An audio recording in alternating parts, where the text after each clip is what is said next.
Until recently, it was thought that Matt Groening had completely recovered from whatever was making him act so strangely during the dead Bart incident and that it had affected his normal life afterward. Recent claims from the employee who found the dead Bart video, however, indicate that Matt Groening went through another, similar, incident 10 years ago. It was the summer of 1999 and Futurama had recently premiered. Matt was working on 2 shows now and had started showing signs of stress when he announced that he was working on another episode that would be 100% of his own writing.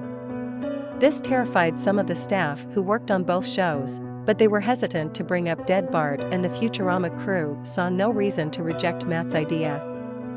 An early version of it was made, and the employee who found dead Bart managed to make a digital copy of this as well. The episode was called Not Long Enough. The episode started with Fry, Leela, and Bender making a delivery for Planet Express. They never revealed exactly what they were delivering or where they were going, and everyone seemed to be upset about an unexplained event that had happened recently.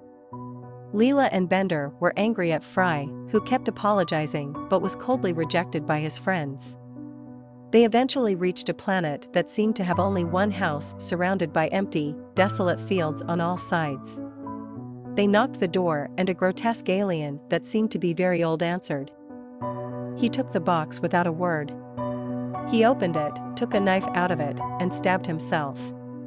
The Planet Express crew didn't seem to find this odd or surprising. They simply left the body on the ground and walked back to their ship in silence.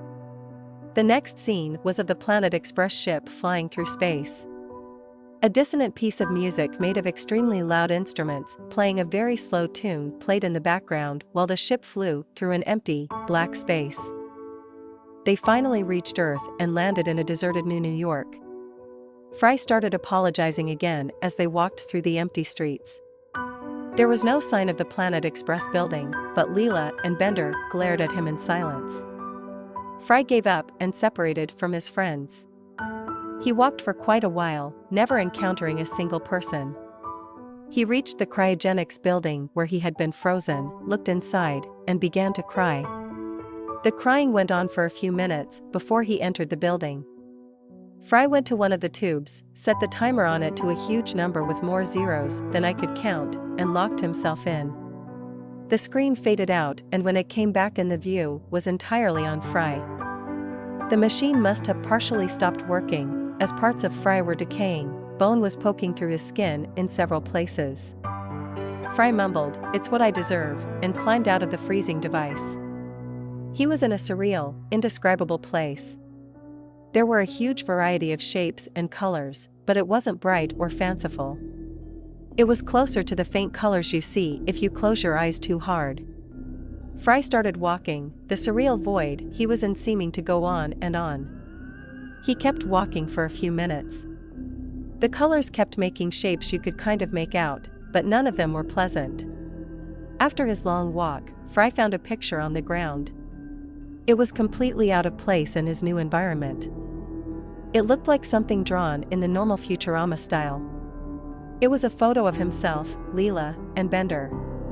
Fry looked at it for a few seconds before beginning to cry again. The picture soon turned to dust and Fry continued walking. The view zoomed out until Fry couldn't be seen until the colors all blended together and turned to solid black. The view continued to zoom out, and we see that the black was a tiny fragment of the pupil in Fry's eye. His frozen body had fallen out of the freezing unit and was lying in an abandoned room.